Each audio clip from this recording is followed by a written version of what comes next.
Hi, welcome to What's Up Wednesday. I'm Heather, and today it's Wake the F Up. How many of you are walking around like zombies or in a zombie-like existence and grabbing coffee or even worse, one of those big energy drinks from the local 7-Eleven? Totally been there, done that. There was a time in my life when I did nothing but exist off of the energy drinks, and the bigger the better. I really wasn't aware of all of the health side effects that could potentially happen until I started actually having some of the symptoms like flushing of the face, racing of the heart, even having some arrhythmia, like skipping of the heartbeat. Hi, Taryn. So that was a kind of a wake-up call, and that was the first time that I really kind of even noticed, hi Danny, that there was something going on with these energy drinks. So I kicked the energy drink habit only to find myself then relying on coffee. Was not much of a coffee drinker growing up. It was more of a tea thing, even though I grew up in Seattle and coffee, Starbucks, home of Starbucks. Coffee wasn't on my radar until I needed it. And then it became a whole nother addiction. And I never thought that was going to happen until I realized that it was either that or I was going to continue sleepwalking through my life. And then something amazing happened. I found this ketogenic world, and through it, I found my body responding to foods in a way that I never expected them to, including energy levels. And the biggest thing for me was that I was drinking a lot of water. I'm talking, I have my water bottle and I carry it with me everywhere. And I fill up probably 7-8 times a day. It's 20 ounces. And every time I fill up, I put a tablespoon of fresh lemon juice in it. And from the go, I was immediately starting to notice an increase in energy levels. And one of the reasons why that was happening was actually twofold. The water process, the hydration process, is so important to the body. That's the way the cellular regeneration happens, is through the deliverance of oxygen into the blood system. Hi, Noah. Mild dehydration, just so you know, like by the time you're thirsty, that's like actually dehydrated. So mild dehydration, the definition is a loss of water of 1.5%, which is really not that much. That's everyday stuff. Now, if you're working out or training, you can lose 8 to 10% of your water, and that's pretty dangerous. But what's interesting to me is that women are substantially at more at risk for mild dehydration, and signs of mild dehydration include fatigue, tension, and let's see, what else did I put? Oh, and anxiety. Hi, Jennifer. Is this lemon water first thing in the morning? Yes, I do actually do lemon water first thing in the morning, so that's a really great point. I start off my morning with warm water and I add a tablespoon of lemon juice and I guzzle that back, and then I follow that up with green tea, and I do green tea, just one bag and just 1 cup, although the cup is kind of bigger. So I'd say it's like probably 2 cups technically, but I have lemon juice in that also, along with fresh ginger and cinnamon. So it's a great way to start my morning. I don't have the massive caffeine crash at 10, 11 o'clock that I would get with coffee. So that's the lemon water is great in the morning for detoxifying, for giving your body that little boost of energy that it needs, getting you hydrated and ready for the day, and then staying consistently hydrated with my lemon juice or my lemon water all day long. That's really the key for me. The other thing too is so I noticed that you're a fat coffee person, but you've started lemon water. That's awesome, Jennifer. So I am also of the same thinking with the fat coffee. A lot of people call it bulletproof coffee. Some people use coconut oil and butter. I actually prefer MCT oil in mine. Now, I don't have my coffee and I don't have it every day. I'm trying really hard to limit my coffee intake to three times a week. I'm too aware that that's potentially a downfall for me. So so far so good. This week I've had 2, so that I have 1 more. I'm not sure when I'm going to have it, and I don't know if I'm going to make it this week, but we're going to, fingers crossed, that's going to happen. But when I do have my coffee, that's when I break my fast, and I use MCT oil. Now, if you're not familiar with MCT oil, it's basically coconut oil on steroids. It's got 10 times the amount of fat. It has no taste. Like coconut oil has that kind of coconut taste, and can be really slick when you're drinking it in the coffee. It's like an oil slick. I don't have that with the MCT oil. It doesn't have any flavor. And what I find with it, I've worked up to 2 tablespoons. Oh, yay, you too. MCT oil is awesome, Jennifer. I'm such a huge proponent on it. The other thing, so you get a little bit of coffee, you get a little bit of caffeine, and the MCT oil, but if you're not doing coffee, you can still get the energy boost through the MCT oil.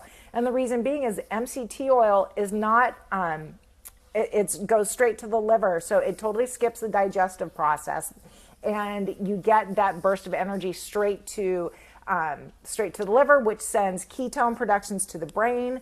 So you've got this, like, what I've noticed, and if you've had MCT oil before, you've probably noticed maybe something similar. Like my body kind of almost vibrates, and if I have too much, I can sometimes feel it in my heart a little bit. Like I don't know, it's like a weird feeling. I do want to warn everybody, MCT oil is not something that you should start off, taking 2 tablespoons of. I work my way up to 2 tablespoons, 1 teaspoon at a time, because it can cause digestive upset. Translation, ending up on the toilet for like 2 hours. So you don't want to do that. You'll be wide awake on the toilet, but yeah, it's not fun. Once you've done that, you'll get the distended stomach and the stomach upset. When you've had too much. The good news is that if you are, if you're constipated at all, that will cure it. Danny, you're right. It doesn't, the MCT oil doesn't have any taste or texture. It is awesome. I really I love it. And it's amazing. Like with the ketogenic diet, the whole goal is to have, 75% fat, 20% protein, 5% carbs. It's really hard to get that amount of fat out of your food. Just trying to get the grams of fat, I figured out, I think I'm supposed to have like 170 grams of fat for my weight. I figured out my protein and things like that. That's a lot. Now, MCT oil has, I think it's like 30 grams of fat per teaspoon. So if I have 2 tablespoons in a day, I've hit my fat. Like I don't even have to worry about it. Then I can just concentrate on getting like really good veggies and some lean protein in, and a little bit of carbs maybe through the veggies, or maybe flax crackers or something along those lines. But the MCT oil is amazing for that. So like my overall feeling about energy drinks is they're not great. Coffee has its place if you're somebody that can have 1 or 2 cups of coffee a couple times a week. That's awesome. If you find yourself needing to rely on it to get through the day, there are things that you can do to eliminate that. They're, like I said, starting off with that lemon water, warm lemon water in the morning. First thing, it wakes you up, it starts the body moving, it starts the digestive process. The other thing too, so lemon water, great thing about it, it's got pectin in it, which helps keep you full. So if you're hydrated, chances are, like a lot of times dehydration also shows up as fatigue, but also hunger. So by staying hydrated with lemon water, you're doing 2 things. You're staying hydrated, so you're going to eliminate the needing to eat because you think you're hungry, but you're really dehydrated. And then the lemon juice helps keep you full with the pectin and the fiber. So it's awesome. It's one of those home runs. I can't, if somebody was to come to me and ask me what's one thing that I could give you, one piece of advice that I could give you in, starting like a ketogenic lifestyle or even healthier lifestyle, it would be hands down hydration with fresh lemon water. And I say filtered water, and I do organic lemons. Not everybody is as strict as I am, and they're thinking about organics, but I just know too much about what's being sprayed, what our food is, where it's coming from, and you want it to be good. You want it to be something that's healthy. You don't want to be poisoning yourself or putting toxic chemicals in your body while you're trying to do something good for yourself, at least for me. So I definitely stick with organic lemons, although if you're out there shopping for organic lemons right now, I will tell you they are hard to find. So beware, I'm probably buying out at your local store if they have them. This time of year, it just seems to be, I had forgotten last year, it's the same thing the year before. I'm like, it's always a surprise to me that for some reason in August I can't find lemons, or when I do find them, they're like $1.50 each, which seems insane to me, especially living in Florida. But yeah, my one piece of advice, hydrate with lemon water. Hi, Nini. So we've got really three big energy drinks in my house are warm lemon water in the morning. Then you've got the green tea, and then lemon water throughout the day, and then that MCT oil in the afternoon to break your fast, to give yourself a little boost of energy. You can put that, MCT oil is pretty easy to use in anything. So you could use it, like I've taken it just straight up out of a spoon. I've put it in tea. For my son's birthday 2 weeks ago, I used the mix, the cake mix that I had called for vegetable oil. I used MCT oil. So it's really good. You can swap it out for things like that you would normally use. I just wouldn't use it at super high cooking temperature. But it's so easy. I will tell you that Buried Treasure is my favorite, hands down. That if you're going to get MCT oil, look at the ingredients. I have one of my clients, do I put it in my green tea? No, I don't put it in my green tea. I could, I guess, but I still fast. Like I fast usually until, let's say I fasted until 2 today, but today was kind of like a weird day. Usually I fast until like between 12 and 1:30. So, but green tea I have first thing in the morning, and that doesn't break my fast. If I wasn't going to fast, then I would absolutely put it in my green tea. It wouldn't bother me, and I don't think it would affect the flavor. Like I said, I've put it in pretty much everything. I do find it easier to, like, I don't have any kind of digestive anything when I have it with food. So if you're taking it, make sure you take it with food. Or in, like, I thought it was just hot liquids that seemed to do better, but I've put it in iced coffee before multiple times, and that just seems to work really well. But I take it every day. So what I was saying about the MCT oil, I have a client and she was doing the MCT oil. Yes, MCT oil breaks your fast. We were talking, and she was talking about the MCT oil that she was using, and she was talking about it being refrigerated. And there's no reason why MCT oil should be refrigerated. It's stable, shelf stable. It's in liquid form. Unlike coconut oil, which solidifies at room temperature, MCT oil stays in a liquid. And so I had her, while we were doing a recorded call, and while I was on the call, I had her go to the refrigerator and pull it out and read the ingredients to me, which should be coconut oil. Like that should be the only ingredient in there. And she starts listing off all these other things. Well, they've got flavors, they've got glycerin. I mean, like it was full of crap. And so that was the first time, like it really boggled my mind, because I never in a million years thought to even tell people, by the way, you might want to check the label, because it never occurred to me, coconut oil is coconut oil.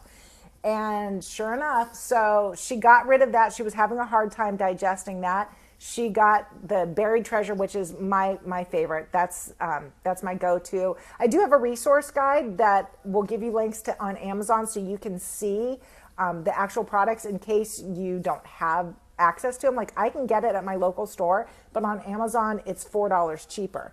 And if I do, I'm an Amazon Prime member, but if I don't do the next day delivery, they give me like a $5.99 credit for the next time I order from the pantry. So, which is great, because I just need to plan ahead and make sure that I don't run out, but I'll have it tomorrow. I ordered it last week when I still had enough MCT oil, and I've definitely got enough for the next 2 days. So that was a win. But Buried Treasure, MCT oil, my total favorite. That's one that I can rely on and trust, and that's definitely the one that I recommend. Green tea, if you are doing tea, I don't know if you've seen the post that I posted a couple days ago about tea bags, but even the organic teas, the teas that you think would still be good, they've got a lot of pesticides and toxins and chemicals in the actual tea bag itself. So I personally use Numi. That's my favorite. And if you haven't checked out the list, go to that article on my Facebook page and read up on it, especially if you're a tea drinker. You'd be surprised what's on the list. You don't have to get Numi, but whatever you do get, make sure it's not on that list, because you want to make sure, I mean, when you're boiling water and then steeping these tea bags, the last thing you want to be doing is leaching chemicals and then turning around and ingesting them, especially first thing in the morning. Not a great idea. So those are really kind of my tips for hydration, for staying alert, energy drinks. If you're still, holding on to that ginormous can from 7-Eleven, you might want to look at why you're holding on to. There are better ways. The caffeine withdrawals may be, a couple days, but won't be nearly as bad if you add some green tea. There's some caffeine in there, not much, but better than withdrawals, and even having a little caffeine to wean yourself off of these big, huge drinks is probably a really good idea, at least in my mind. I know that when I made that transition, it was huge. And I noticed even before, like I said, even before I came to this whole eating and lifestyle, just the transition off of those, I noticed into coffee. I wasn't drinking as much coffee as I would in like 24-ounce big can of whatever. But I didn't have the flushing. I didn't have the sweating. I didn't have the heart racing or the heart arrhythmia. I didn't have the huge crashes. So it was better, but still not good. Still not great. This is great. So those are my tips. I'd love to hear about things that work for you. I'm sure that I'm not the only one that has felt like I've been sleepwalking through majority of my life. There's so many times I remember driving and feeling like, it's 7 o'clock in the morning that like my eyes couldn't keep my eyes open. I don't have that nearly as much anymore. I'm not going to lie. I mean, I'm older. So like something happens when you're older and your sleep gets disrupted, hormones, I don't know what. But I do know that this is better, that there are ways to tackle this and not have to sacrifice your health. So until next Wednesday, stay good, stay healthy, and let me know what's up with you. Take care.